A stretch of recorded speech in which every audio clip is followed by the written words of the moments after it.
Sí. Entonces, si tú estás viendo esto en YouTube y no estás en la clase, te quiero decir que estamos dando un libro que se llama Paracletos. Si no lo tienes, déjalo en los comentarios y con mucho gusto vemos la manera en que te podemos hacer llegar. Ya que ya llevamos 12 capítulos de este libro, Paracletos, hasta el día de hoy han leído, qué sé yo, 190 y cacho de páginas. 197 páginas. ¿Alguna vez habían leído un libro tan largo? No me mientan.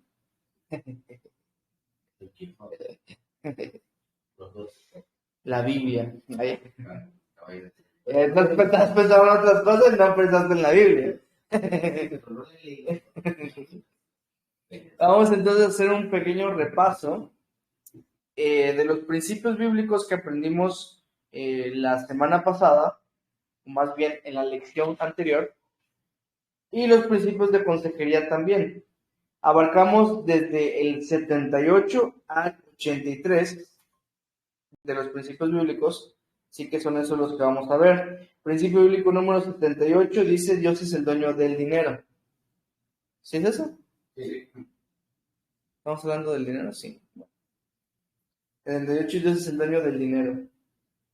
79, raíz de todos los males es el amor al dinero. O sea, la cuestión es que el dinero no es malo, ¿verdad? El dinero es amoral, ¿verdad? No es bueno ni malo, sino es el uso que nosotros le damos. Y el amor al dinero es el que es la raíz de todos los males. Toda clase de maldades pueden ser hechas por el bien del dinero. El 80 dice: todo pecado es desagradable entre los ojos de Dios. No hay pecado que no sea tan desagradable para Dios. Todos son desagradables para Dios. Nuestro Dios es un Dios santo. 81, no puedes vivir para dos señores. A uno de los dos vas a fear, o a los dos. Creo que esa es la realidad.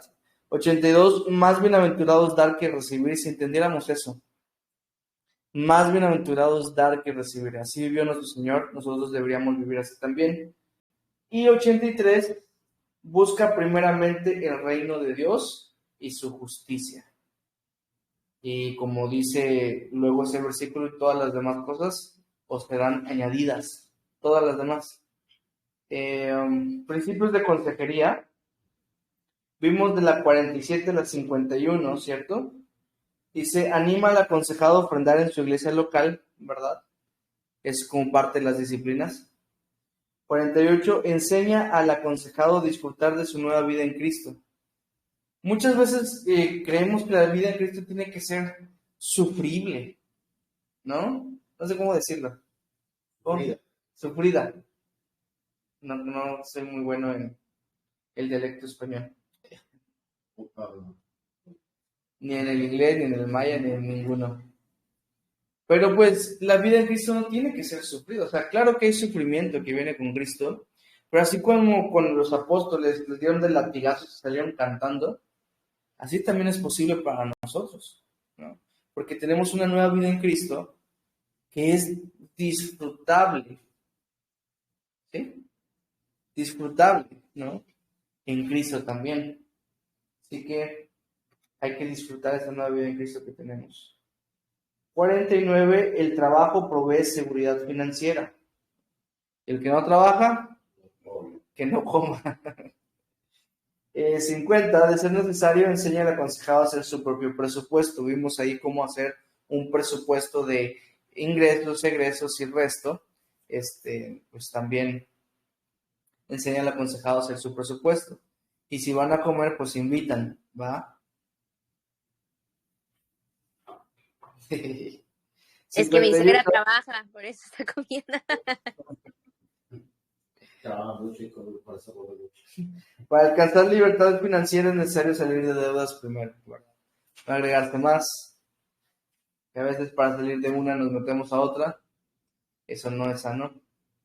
Lo más sano financieramente es salir de ellas, no tener deudas. Pero bueno, esto es lo que vimos la semana pasada cuando hablábamos acerca del uso correcto del dinero. Y vimos un montón de principios bíblicos, principios de consejería y todo el asunto del dinero. Ahora, vamos a entrar a un asunto de la iglesia y la vida de iglesia, ¿no? De hecho, este fue el título de este capítulo número 12. Y como yo sé que ustedes leyeron, ustedes hicieron su tarea y todo ese tipo de cosas, y no quiero repetirles las mismas cosas que ya leyeron, vamos a hacer un análisis ahora del problema que existe hoy en la iglesia moderna. ¿Okay? Se dice que hubo una reunión en el infierno, donde estaban todos los demonios. Estaban ahí Satanás preguntándoles, ¿qué vamos a hacer con estos cristianos?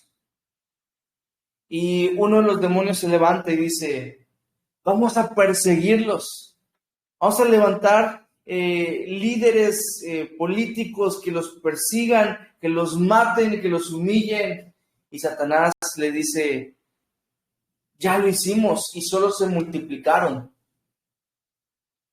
Se levantó otro y les dijo, nos vamos a levantar unos nuevos dioses que sean más impresionantes que los anteriores y que les mostremos milagros y todo eso. Y Satanás se levanta y les dice, ya lo hicimos, y los quemaron.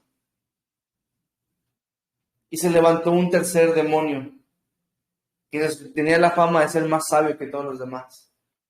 Y dijo, metámosle religión. Engañémosles haciendo creer que están agradando a Dios cuando en realidad no lo están agradando. Metámosle reglas. Exaltemos a hombres por ser más santos que los demás. A Satanás le gustó esa idea y hoy en día es lo que vemos. Obviamente esto no es una historia real. Y para empezar me da risa porque hubo una reunión en el infierno y los demonios no están en el infierno. Están aquí en la tierra. ¿Ah? Están en las iglesias. Algunos están aquí. No, no es cierto.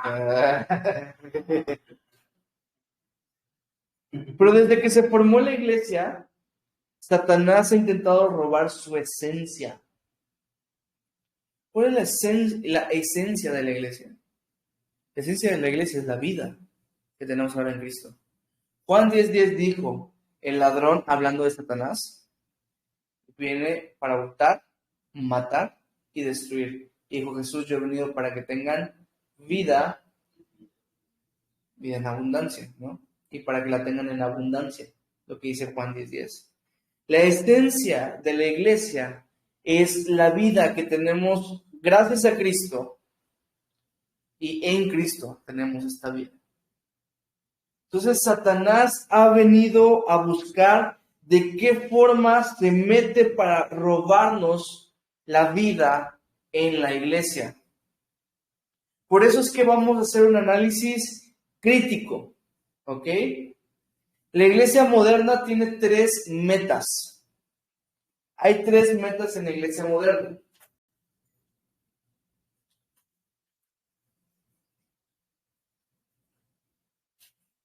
Número 1. Tener más popularidad.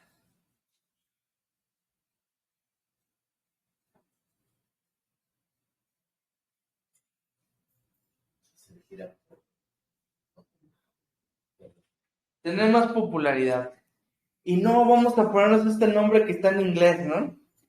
Hay tantas iglesias sí, Calvary, Living Room, hay una que se llama Living Room de sala. Por eso se llama la iglesia. Hay una que se llama Orniston, Hilson, no. Vamos a poner su nombre en inglés porque pega más. No critico ninguna de estas razones donde tienen. Pero buscan tener más popularidad y que los videos cada vez más asombrosos y que vamos a distribuirlo por todas las redes sociales, que se llenen de vistas y pagamos marketing y pagamos no sé qué para que, o sea, y el tener más popularidad se puede traducir también como el tener más gente. ¿Cierto o no es cierto que hay muchas iglesias detrás del objetivo de tener más gente? ¿Cómo le podemos hacer para tener más gente en la iglesia? Para rellenar los espacios vacíos. Todo se mueve, entonces, en tener un show más impresionante, en tener estrategias que puedan generar, de tener más gente, el hacer eventos, el hacer conciertos, no lo sé de qué manera, pero que de alguna u otra forma más gente pueda venir a la iglesia, como si la meta de la iglesia fuera tener más gente.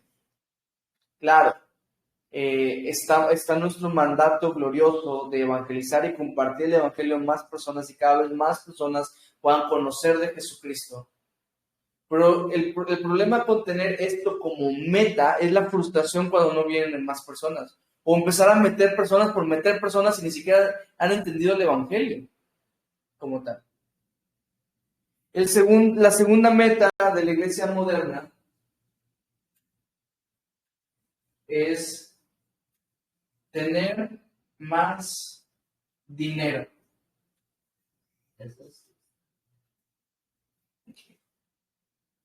Tener más dinero. Todo gira en torno a esto, ¿verdad?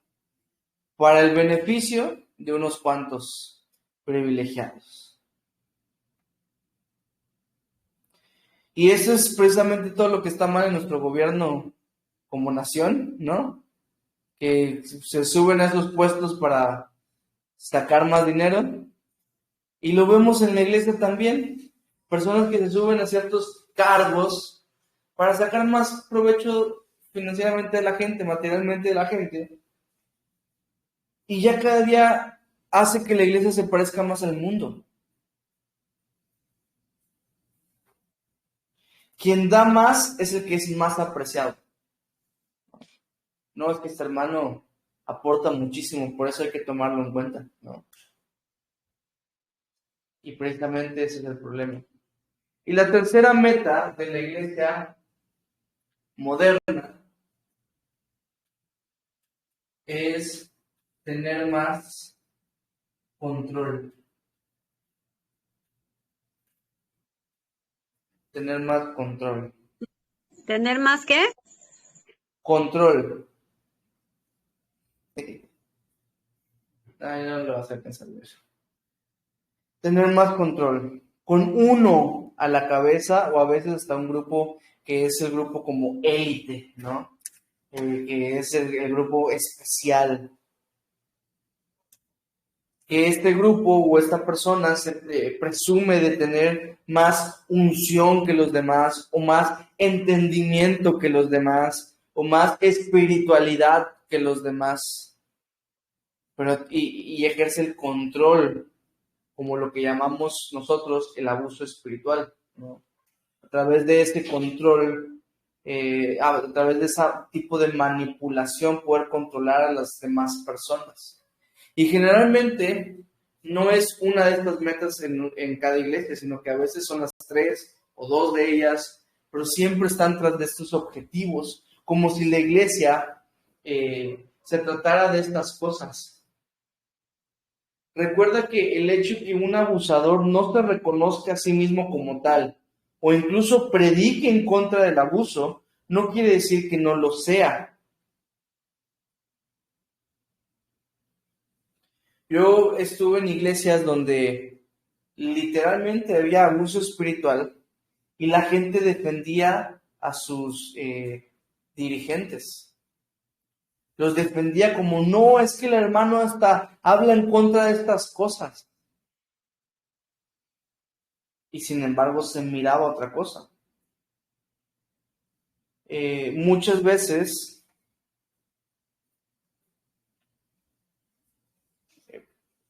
no sé cómo era la frase.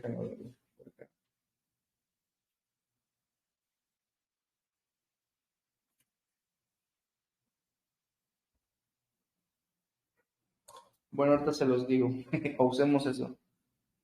La cuestión es que, si se dan cuenta, la meta de la iglesia moderna, ¿cuál es? Tener. ¿Qué es? Tener. Tener más. Tener más. Siempre están buscando el tener más. Su convicción cae, su convicción cede ante sus deseos carnales. ¿Qué significa convicción? La palabra convicción en el diccionario es seguridad que tiene una persona de la verdad, seguridad que tiene una persona de la verdad, o certeza de lo que se piensa o se siente. Es una convicción, ¿no? Estoy seguro de esta cosa que está en la palabra de Dios, por ejemplo, y pienso y siento y actúo en base a esto que estoy seguro. Es una convicción. Nosotros como iglesia hemos dicho que las convicciones son el poner los principios bíblicos en acción, ¿no? La forma en la que tú pones en acción ese principio bíblico, porque el principio te da una seguridad, es la convicción con la que tú ejecutas el principio. Ahora, no sería una convicción si es, hago esto a menos que, ¿no? Entonces no es una convicción firme, es una convicción que cae. Bueno, así está la iglesia moderna, que tiene su convicción bíblica, porque muchas de ellas predican el evangelio, predican la Biblia, se jactan incluso de ser personas que predican de la Biblia, pero ceden estas convicciones con tal de tener más de algo. ¿Cuál es la meta de la iglesia? La meta de la iglesia de Cristo, la iglesia de la Biblia, es representar a Cristo. Como decía el principio bíblico número 84, la iglesia es el cuerpo de Cristo. Nosotros somos el cuerpo de Cristo. Nosotros representamos a Jesús en la tierra. Somos su cuerpo, somos sus manos, somos sus pies, somos su boca. Nosotros representamos, o por lo menos deberíamos representar a Cristo. Y la mejor manera de representar a Cristo es haciendo la voluntad de Dios. Y hablamos incluso de eso. Sabemos que hay una voluntad general para nosotros que todos debemos hacer como creyentes y una voluntad específica. Y así como Cristo hizo la voluntad de Dios cuando estuvo aquí en la tierra, así mismo nosotros debemos que hacer la voluntad de Dios, o por lo menos buscar hacer la voluntad de Dios aquí en la tierra también. No importa si nunca alcanzamos alguna de estas metas, no importa si nunca nos volvemos populares, porque este no es un mensaje popular. No importa si nunca tenemos mucho dinero, porque este es un mensaje que a la gente no le gusta y por lo tanto no aporta dinero. Y no importa si no tenemos control, porque Cristo nos ha llamado libertad. Si representamos a Cristo, hemos cumplido la meta como iglesia. Bueno, estas iglesias, para alcanzar su pobre meta,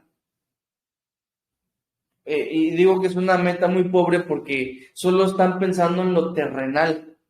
¿Se dan cuenta? Popularidad, dinero y control, solo piensan aquí. Pero al hacer la voluntad de Dios, genera tesoros allá. Agrada a nuestro Dios, por eso es una meta más gloriosa, una meta superior. Pero para alcanzar su meta tan pobre, ¿qué ha hecho la iglesia de hoy? Han institucionalizado a la iglesia de Cristo. Lo que debería ser orgánico se ha convertido en artificial. Como muchos alimentos de hoy en día, ¿cierto? Y precisamente porque han sustituido cosas orgánicas con lo artificial, se han vuelto dañinas incluso para nosotros. Como si tratásemos de sustituir humanos con robots, ¿no?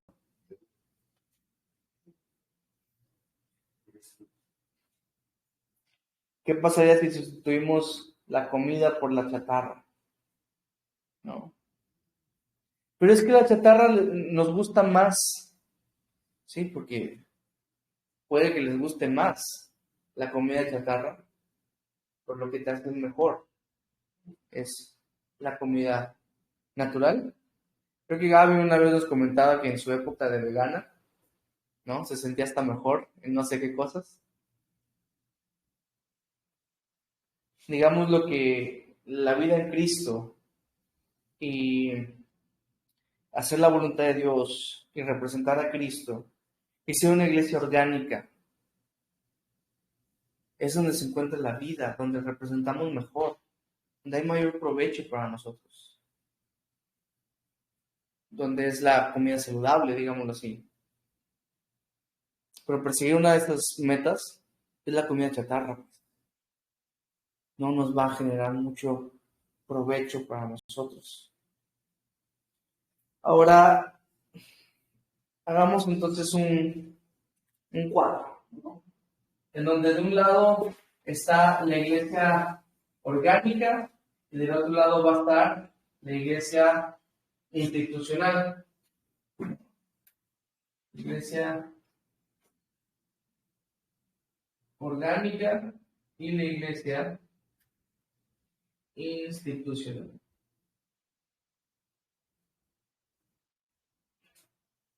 Dame cuadrito.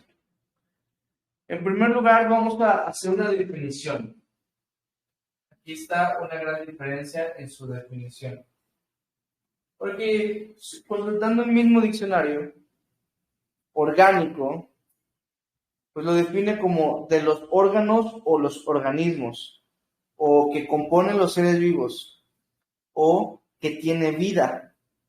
O sea que algo orgánico, pues tiene vida en sí mismo, ¿no? O proviene de la vida.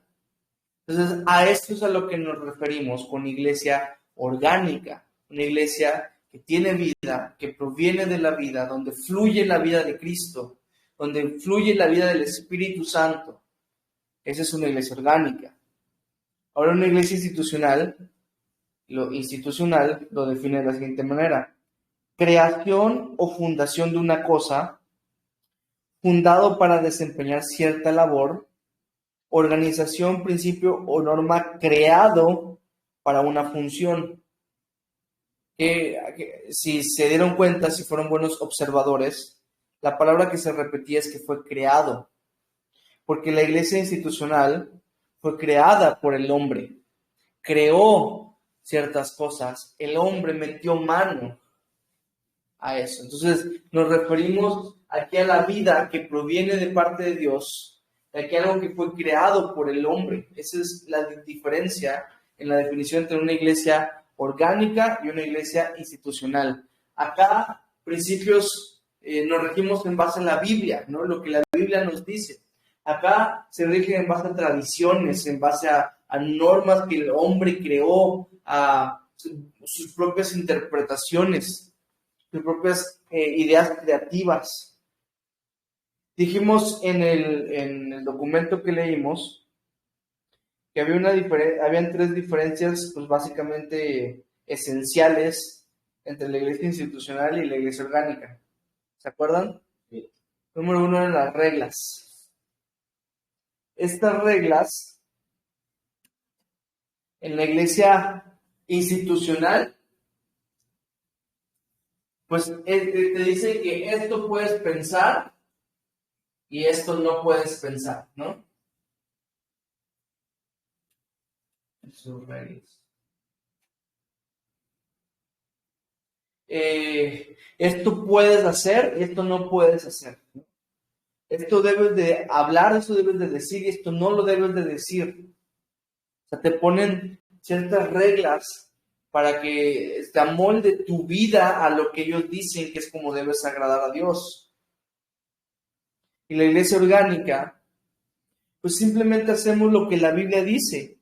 Y como ya lo hemos visto varias veces, ella es nuestra máxima autoridad de fe y de vida.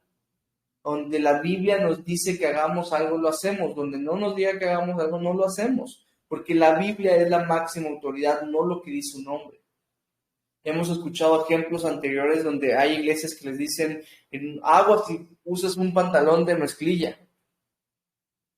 No hay eso en la Escritura. O iglesias que te dicen, tienes que usar corbata, ¿no? Que si no, no agradas a Dios. Las mujeres no pueden usar maquillaje, no pueden usar aretes, no pueden usar pantalón. Tienen que andar siempre de vestidos largos, cubriendo todo, manga larga y hasta cuello de tortuga, por favor. Y de paso se ponen aquí y ya nos volvemos árabes, ¿no? O sea, reglas de hombres. Jerarquías fue la segunda parte, ¿no? Las jerarquías habla de las posiciones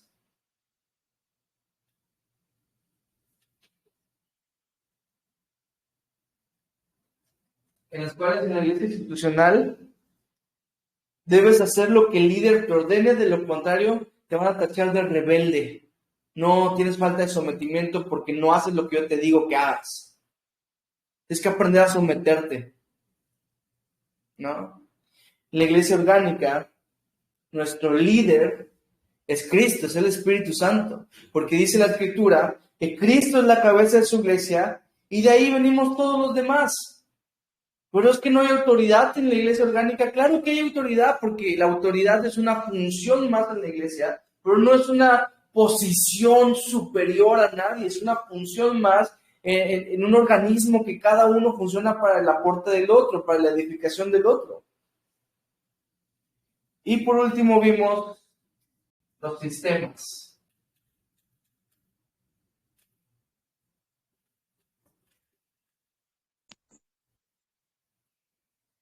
En los sistemas, en la iglesia institucional, pues nada puede alterar la forma en que hacemos iglesia. Es que nosotros hacemos esto con las ofrendas y siempre vamos a hacer esto. Hacemos esto con las reuniones y siempre vamos a hacer esto. Nada lo puede alterar. Y no solamente nada lo puede alterar, sino que todas las demás formas de lo que hacen los demás están mal, ¿no? Como lo hacen todos está mal, como yo lo hago está bien. En cambio, en la iglesia orgánica, el sistema que seguimos es que el Espíritu Santo puede alterar la forma en que hacemos iglesia cuando Él quiera, ¿no? Es suya. Nosotros somos sus siervos. Por lo tanto, Él puede hacer con su iglesia lo que Él quisiera hacer. Y si nos dice, ¿saben qué? Pasan las alabanzas para el final. Pasamos las alabanzas para el final.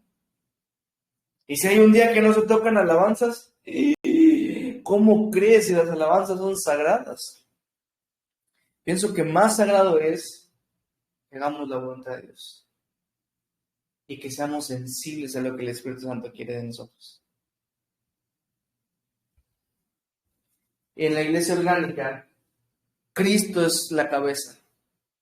En la iglesia institucional, un hombre es la cabeza. Mi papá suele decir, o solía porque ya no lo he escuchado recientemente,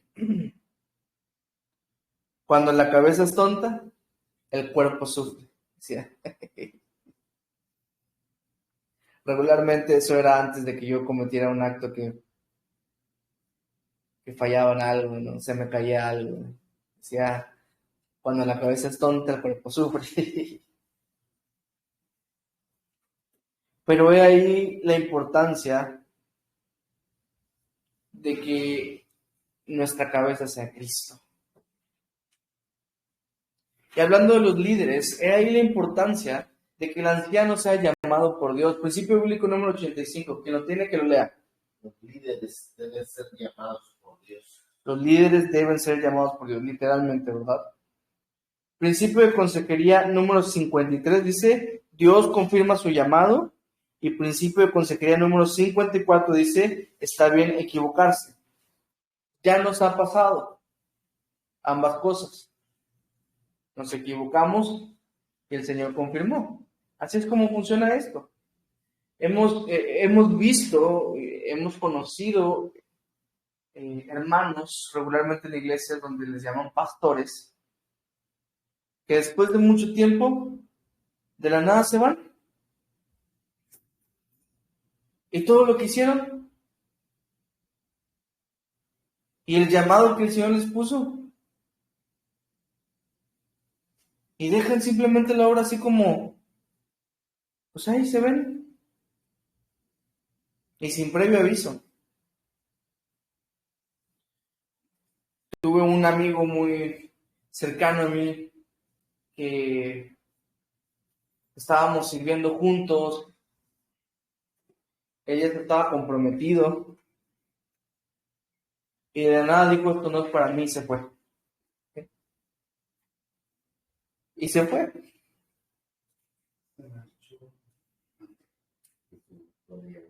Y ya no volvió. Me acordé de esos comerciales de antes que decía, se fue, volvió, ¿no? Volvió y pudimos comprar el refrigerador. Se fue, volvió y pudimos comprar la televisión. Pero pues él se fue y no volvió. Y no pudimos comprar nada. O hermanos que yo he conocido que estaban pastoreando iglesias y de la nada encontramos que se había metido con una de las jóvenes de la iglesia, la había embarazado y tuvo, o sea, un desastre por completo en la iglesia. Pero ¿qué pasó con el llamado, no? Miren, está bien equivocarse, en el sentido de que sabemos que es algo que va a pasar. ¿Saben qué es lo que no está bien? No arrepentirse, no buscar ser restaurado. Podemos equivocarnos, podemos hacer algo mal, pero siempre tenemos que volver al arrepentimiento, a los brazos de papá. Bueno, entonces, yo creo que hicimos un buen análisis de la iglesia moderna. Quisiera hablar un poquito acerca del abusador ahora, del abusador que abusa espiritualmente. Y vamos a llamarle las 4P del abusador. ¿Ok? Número 1, poder. Poder. Se adjudican un poder que no tienen. Si no me haces caso, Dios te va a castigar. O si no haces lo que yo digo. Regularmente, como son gente que es buena para la manipulación, no te dicen, ¿no? Si no haces lo que yo te estoy diciendo ahorita, te va a ir mal. Pero de alguna manera te lo hacen sentir que si no les haces caso, Dios te va a castigar. No es que Dios me dijo que me des tu carro, ¿no? Te adjudican un poder que no tienen.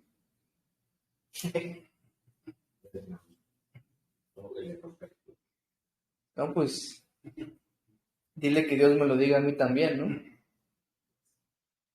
Y así pues lo comprobamos los dos, así no hay pierde. Número 2, la segunda P es la posición, porque se pone en una posición superior.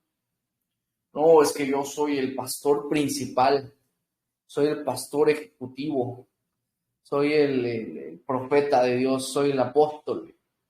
No, hombre, y ahí hay un pecho bien inflado que dice, no, yo soy aquí.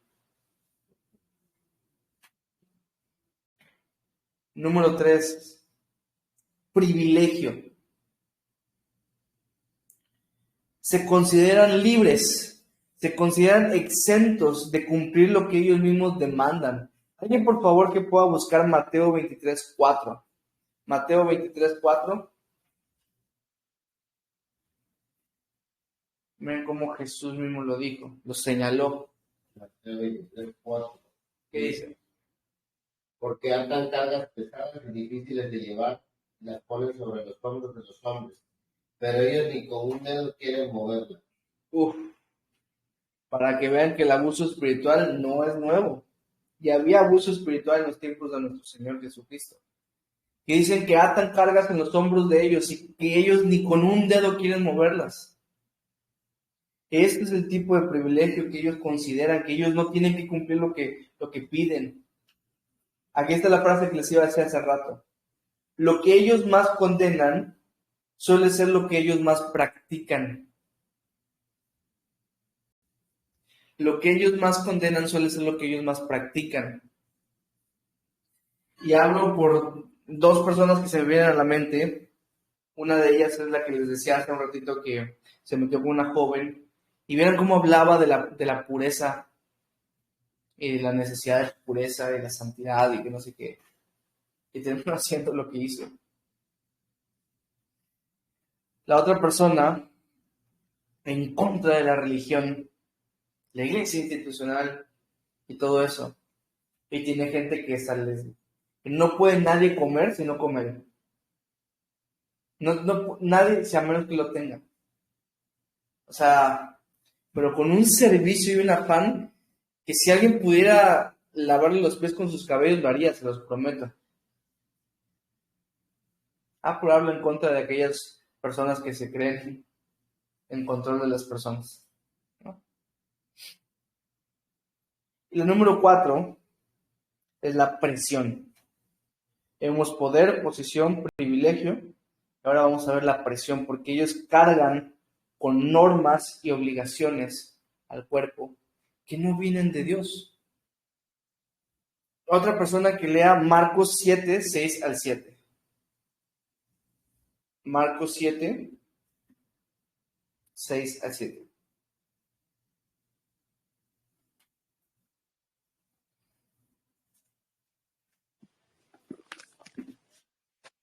Ya, del 6 al 7 dice: Respondiendo él, les dijo: Hipócritas, bien profetizó de vosotros Isaías, como está escrito: Este pueblo de labios me honra, mas su corazón está lejos de mí. Pues en vano me honran, enseñando como doctrinas mandamientos de hombres. Enseñan como doctrinas, mandamientos de hombres. No ponen cargas, ponen normas, ponen obligaciones. El contexto de este pasaje es cuando los fariseos le dicen a Jesús que sus discípulos no se iban a lavar las manos, y no porque eran higiénicos, sino porque había un rito que hacían para santificar los alimentos y que no sé qué. Ese es un rito que no aparece en la Biblia. Es un rito que alguien empezó como tradición y se sentían más santos cuando lo hacían. Es exactamente lo que estamos viviendo el día de hoy. Personas que enseñan tradiciones humanas como si fueran divinas. Ponen esta carga al cuerpo. Una característica de la persona abusada es el peso de la culpa. Cuando no haces lo que se te pidió, hay culpa en ti. Creo que esa es una forma en la que podrías saber que estás en una de estas iglesias. O si la persona en la que aconsejas está en una de esas iglesias. Vamos a ver, siguiendo con el hilo de ver al abusador, vamos a ver el perfil del líder en Cristo versus el perfil del abusador. Y para esto nos vamos a ir todos a 1 de Pedro 5, del 1 al 4. 1 de Pedro 5, del 1 al 4. Y ahora vamos a analizar estos dos perfiles que el mismo Pedro hace un contraste mientras está hablando.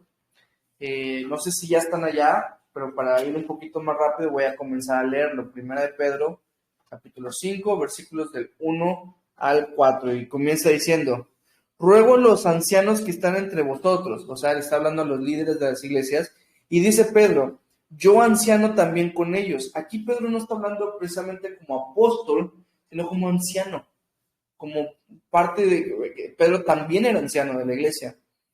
Decía: y testigo de los padecimientos de Cristo, que soy también participante de la gloria que será revelada, apacentad la grey de Dios que está entre vosotros, cuidando de ella. Y a partir de acá va a empezar a hacer, va a empezar a trazar el perfil del anciano que está en Cristo y el perfil del abusador que no está en Cristo, evidentemente. Primero que nada dice: no por fuerza, sino voluntariamente. Aquí vemos una auténtica vocación. Cuando alguien es llamado a ser anciano del cuerpo de Cristo, tiene una auténtica vocación. No lo hace obligado, lo hace voluntariamente, lo hace porque quiere hacerlo. Después dice: no por ganancia deshonesta, sino con ánimo pronto. Y eso nos habla de una auténtica motivación. Lo que lo motiva, lo que lo mueve, no es la ganancia deshonesta, no es alguna de estas metas de la iglesia moderna. Lo que lo mueve es el servir a su Señor. Esa es la motivación correcta, la auténtica motivación. Y número 3, dice en el versículo 3, no como teniendo señorío sobre los que están a vuestro cuidado, sino siendo ejemplo de la grey. Y cuando aparezca el principio de los pastores, vosotros recibiréis la corona incorruptible de gloria. Pero dice: no como teniendo señorío, sino siendo ejemplos de la grey. Y a esto le vamos a llamar un auténtico espíritu de siervo. Un auténtico espíritu de siervo. Porque no se pone como el Señor de los demás, sino se pone como ejemplo, se pone al servicio de los demás, para que así como yo hago, ustedes también hagan. Así como yo busco al Señor todos los días, ustedes también lo vayan a buscar. Así como me ven alabando y cantándole al Señor, así también lo hagan ustedes. Así como me ven orando, también lo hagan ustedes. Así como me ven compartiendo, así como me ven dando clases, así lo puedan hacer ustedes también. No me pongo por encima diciéndoles, y el que no lo haga, sino más bien me pongo al lado y a veces hasta abajo de ustedes para mostrarles el camino que deben de seguir. Eso es auténtico espíritu de siervo. Entonces, ahí estamos el perfil del abusador y el perfil del el líder en Cristo. ¿Hasta aquí alguna pregunta? ¿No? Comentarios hasta el final, pero pregunta, duda, ¿no? Vamos a continuar. ¿Cómo puedo entonces detectar si estoy en una iglesia institucional? Bueno, yo creo que ya te di bastantes características, pero ¿cómo puedo detectar si la iglesia en la que estoy pues es tóxica o es sana para mí? Bueno, para eso tenemos que sacar nuestro graciaómetro, ¿no? Para ver el nivel de gracia. Dijimos en el principio bíblico número 86 que la gracia es el eje central de la iglesia, ¿no? Es el eje central, es el motor, es el centro de la iglesia, es la gracia de Dios. Entonces, yo hago las preguntas. ¿Predican el amor? ¿Predican el perdón? ¿Predican la misericordia? ¿Predican la restauración? ¿Y lo viven? Porque muy bonito es hablar de ello, pero también lo viven, lo practican. Acuérdense que algunos tienen apariencia de gracia, como los lobos vestidos de ovejas. Pero eso no quiere decir que sean ovejas, ¿verdad?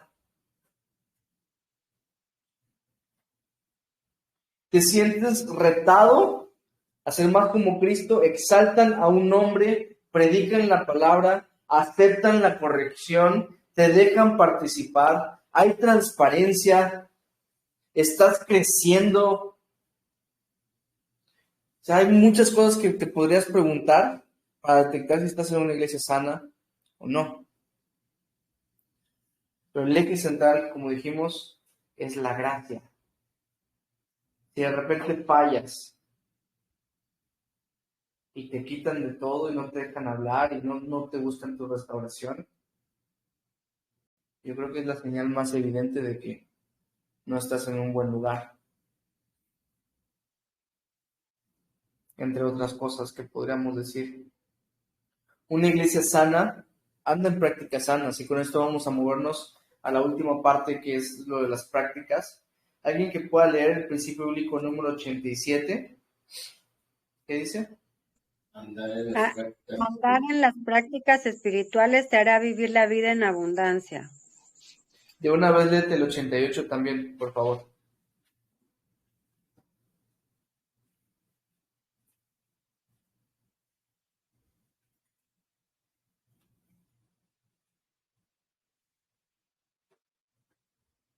Dice, el verdadero discípulo de Cristo vive para servir. Vive para servir.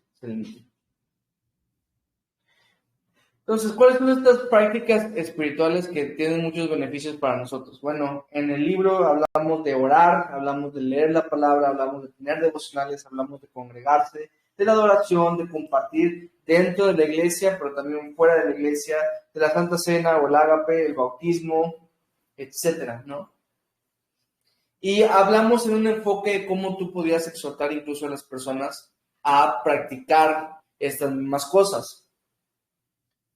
Incluso cuando hablamos de congregarse, allá hablamos de la progresión de la madurez, ¿se acuerdan? Que vimos este ciclo donde entre te congregas, pues te vas edificando, al edificarte, pues vas creciendo, el crecer, pues vas madurando, el madurar, pues sigues congregando, y así se vuelve este ciclo, que si lo viéramos desde arriba, desde un lado veríamos cómo es un ciclo ascendente, ¿verdad? Una progresión ascendente, una espiral ascendente, en la cual vas creciendo hacia más y más madurez, cada vez parecerte más a Jesús. Por eso congregarse es de tan importancia. Y pregúntate, si te congregas mucho en la iglesia donde ¿estás creciendo? Porque si no estás creciendo en la iglesia donde estás, o una de dos, o no estás haciendo bien tu chamba, o la iglesia donde estás no es una buena iglesia. Porque también puede ser que sea la segunda parte, ¿verdad? Que simplemente estés ahí, vayas a sentarte y no hagas nada. Pues obviamente no vas a crecer, pues no haces nada. ¿Cómo vas a crecer así? Pero si me salió mi, ¿cómo vas a crecer? ¿Cómo vas a crecer así? Pero si sí estás haciendo ya una parte, estás participando, haciendo todas esas cosas y no estás creciendo, una buena señal de que no estás en una buena iglesia. Ahora, ¿cómo podemos animar correctamente a los hermanos a andar en estas prácticas? Venga, principio de consejería número 52. ¿Quién lo tiene? 52. No refrenes el andar espiritual de la gente, sino oriéntalo. No lo refrenes, sino oriéntale, ayúdale. Ahora, alguien que lea los principios de consejería del 55 al 57 de una vez. Los tres principios. 55. Motiva, no exijas. 56. Siempre da seguimiento a quien aconsejas. 57. El bautismo le siga a la conversión. Entonces, básicamente, vemos que no es tu deber exigir que se cumpla cierta práctica, sino motivar, como te dije ya, en algunos en su buen intento, su buena intención más bien, de empujar, terminan atropellando a los hermanos, ¿no? Da seguimiento a las personas que aconsejas. Eso se llama discipulado. No solamente fuimos llamados a dar un consejito por allá, fuimos llamados a interesarnos en la vida de nuestros hermanos, fuimos llamados en amarlos, fuimos llamados en discipularlos incluso. Entonces hay que dar seguimiento a las cosas. Y el bautismo, pues, porque literalmente crees y te bautizas, es así como funciona. Tendría que ser algo inmediato. Bueno, ¿cómo podemos animar correctamente a los hermanos? A través de la exhortación. Ahora, ¿saben cuál es la palabra más común para exhortación en el griego? Aquí les va. Paracaleo. ¿Les suena alguna palabra que hemos visto antes? ¿No? Sí, que será que los paracletos bíblicos tendrían que exhortar, tendrían que paracalear. Pues yo creo que sí, ¿no? Paracaleo es llamado al lado de uno y pues básicamente la definición es igualita a paracletos. Pero en una definición más exhaustiva en el diccionario de Vine, vi que decía rogar, animar, amonestar y apremiar. Y decía, apremiar a alguien para que siga un curso de conducta. O sea, con tus palabras motivas a la persona que siga el curso de conducta adecuado. Siempre es mirando hacia futuro. ¿Sabes qué? Necesitas orar. ¿Para qué? O sea, el punto es de que estás viéndolo a futuro, para que la persona se ponga a orar. El exhortar no es consolar, porque el consuelo es en retrospectiva de las pruebas que ya pasaron, mirar hacia atrás. Y tampoco es un regaño, porque el regaño tiene que ver con condenación, tiene que ver con un castigo y tiene que ver con ira. Y esto no funciona así. Vamos a Romanos 15:14, que aquí nos va a dar la clave de cómo exhortar bíblicamente. Romanos 15:14. ¿Alguna persona diferente que quiera leer este pasaje?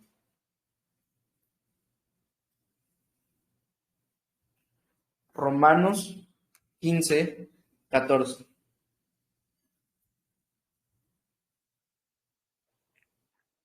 Pero estoy seguro de vosotros, ¿me escuchan? Sí. Pero estoy seguro de vosotros, hermanos míos, de que vosotros mismos estáis llenos de bondad, llenos de todo conocimiento, de tal manera que podéis amonestaros los unos a los otros. Ahí dice, gracias Gaby, de tal manera que podéis amonestaros los unos a los otros. Eso es exhortar. Pero, ¿cómo es que Pablo estuvo seguro de que podrían exhortarse correctamente? Bueno, acá están los dos requisitos. Que decía que ellos estaban llenos de bondad y llenos de todo conocimiento. Llenos de bondad y llenos de todo conocimiento. La manera en que practicamos la exhortación es por medio del amor, que es lleno de bondad, y por medio de la palabra de Dios, que eso sería llenos de todo conocimiento. Cuando tú quieres exhortar a alguien, no basta simplemente con amor, porque entonces no tienes contenido. Y no basta solamente con contenido, porque entonces hay falta de amor. Tienes que llevar ambas cosas para exhortar como Cristo, para exhortar como la Biblia enseña que se debe exhortar. Llenos de bondad y llenos de conocimiento. De todo conocimiento, dice la Escritura. No basta simplemente con decirle, es que esto no se debe hacer así. No basta solamente con decirle, es más, es que en la Biblia dice que eso no se debe hacer así. Muéstrame en dónde. No se debe hacer. Bueno, acepto tu exhortación. Muéstrame en qué pasaje. Muéstrame el contexto. Muéstrame que está allá.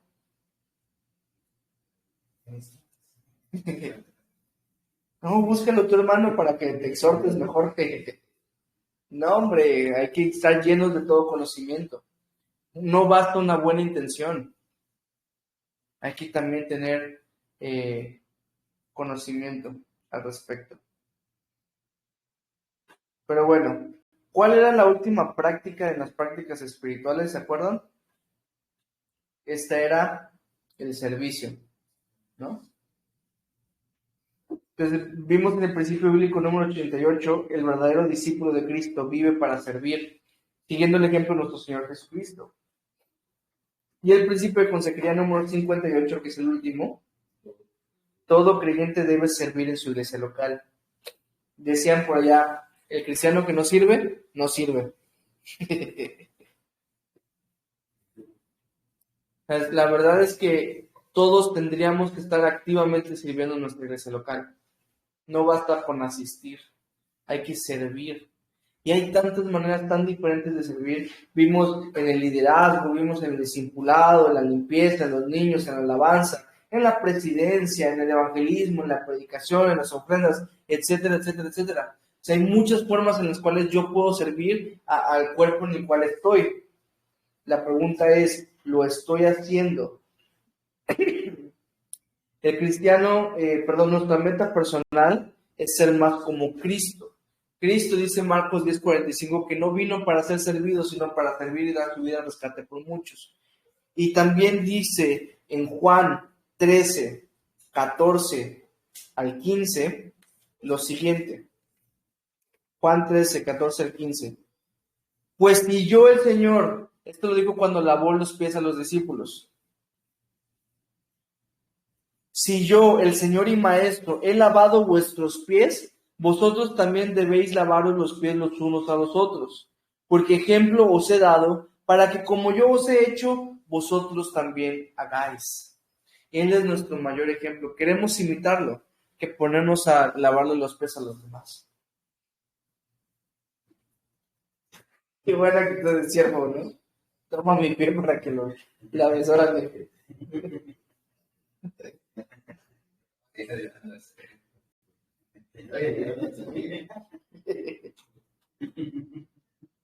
No hay excusa para no servir al Señor. No hay excusa para no hacer la voluntad de Dios. A ver, repitámoslo. No hay excusa para no hacer la voluntad de Dios. Otra vez. No hay excusa para no hacer la voluntad de Dios. No hay excusa, familia. Sí. ¿En dónde estás sirviendo? Pero bueno, así concluimos entonces con esta clase de la vida de iglesia, así es como funciona, practicar, servir, estar en una iglesia sana, en una iglesia en donde te anime a crecer. Hace un ratito estábamos platicando con Gaby y nos contó algo que a verdad a mí me gustó mucho y que con tu permiso lo voy a contar, ¿no? Que no, solo dijo una frase que decía que ha sentido nuestra pequeña iglesia como su lugar seguro, ¿no? Como su lugar, como su refugio. Y, y eso me llenó mucho de mi corazón de alegría, pues, porque pues, al final es la meta, ¿no? Y también el ver cómo Gaby está creciendo, Juancho está creciendo y todos los demás estamos creciendo en Cristo, me da mucha alegría y me da como que esa sensación de decir, estamos haciendo las cosas bien, ¿no? Estamos haciendo las cosas bien. Estamos tratando de servir al Señor y servir a nuestros hermanos y pues está dando su fruto. Por eso les decía, está bien que no consigamos las demás metas que que la iglesia moderna. Al final hay una meta más preciosa. Como lo decía Pedro al final, él decía que si hacíamos los ancianos estas cosas, nos es esperada una corona incorruptible en el cielo, ¿no? Que nos va a entregar el príncipe a los pastores. Entonces esa es la meta, ¿no? Que vivamos la iglesia como Cristo quiere que se viva. Pues sí, familia, ¿alguien tiene alguna duda, alguna pregunta antes de que finalicemos con esta clase? Creo que no tardamos tanto, ¿no? ¿Cuánto tiempo llevamos? 1 hora, nada más. ¿Alguien tiene alguna pregunta que quisiera hacer con respecto a la iglesia? ¿Cómo se lleva algo? ¿Cómo se genera cierto servicio? ¿Cómo es cierta práctica? ¿Cómo exhortar a alguien? ¿Qué es lo correcto? No sé, algo que tenga que ver con el tema hablado. ¿Tiene alguna pregunta?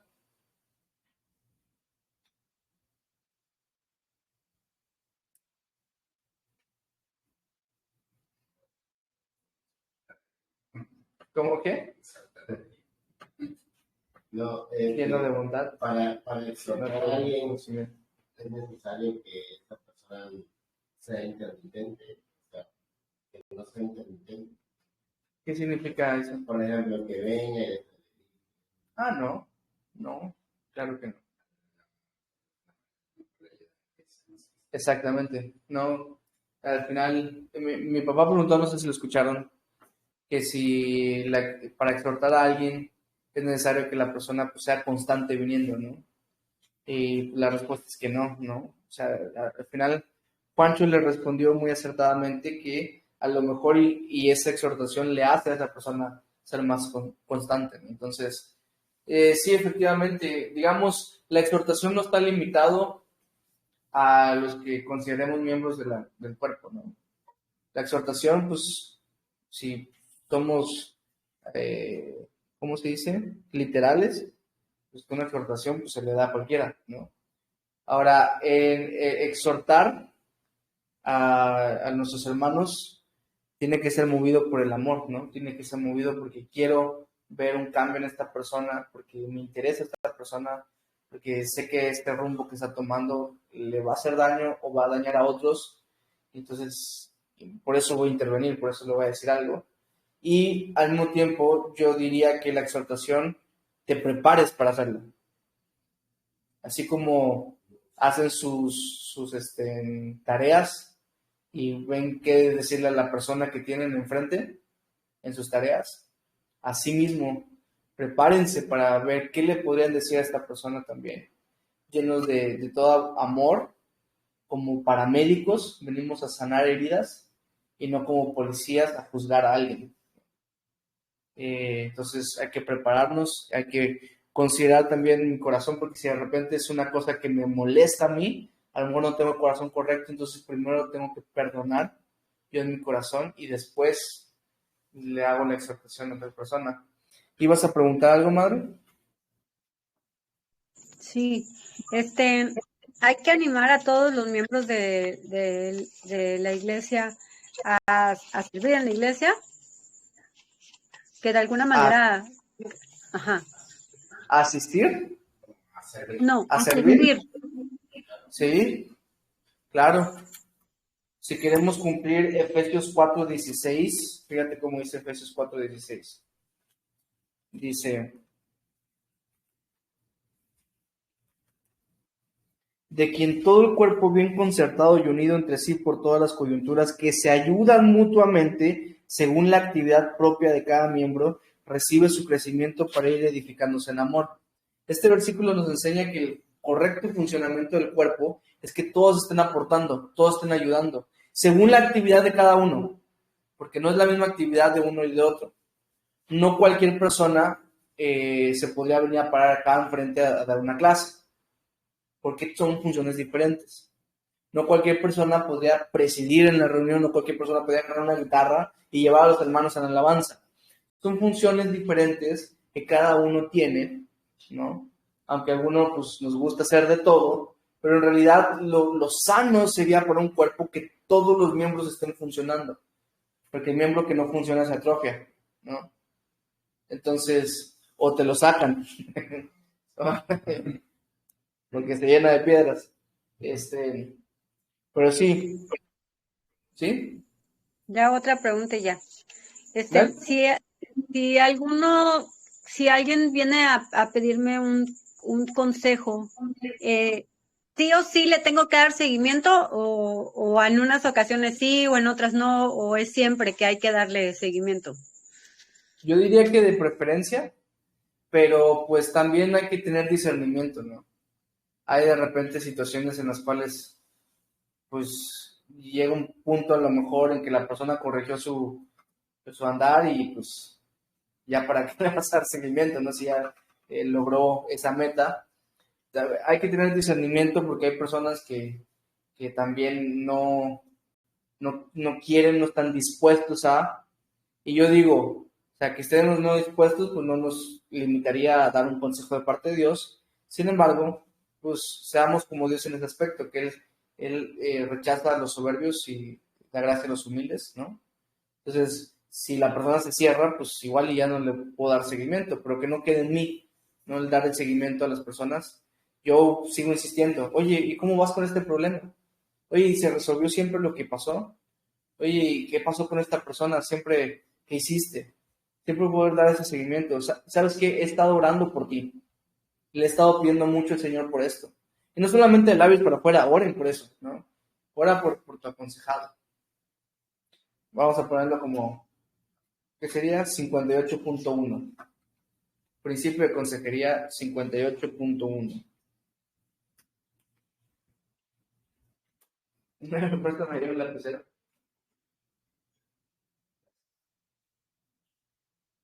Rojo para que me quede bien y claro que sí. Ora por tu aconsejado.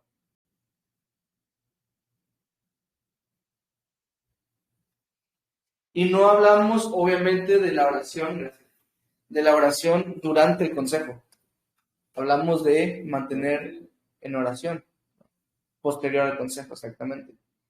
Entonces, sí, le dices, oye, ¿qué ha pasado con esto? He estado orando por ello.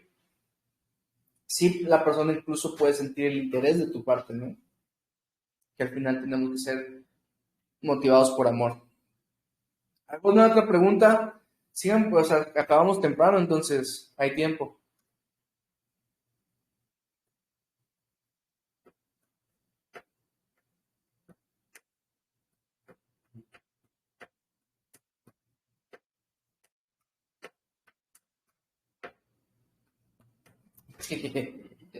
Bueno, pues, si no hay otra pregunta, vamos a acabar la grabación y ahorita hacen sus comentarios si quieren hacer. Nos vemos, personas de YouTube.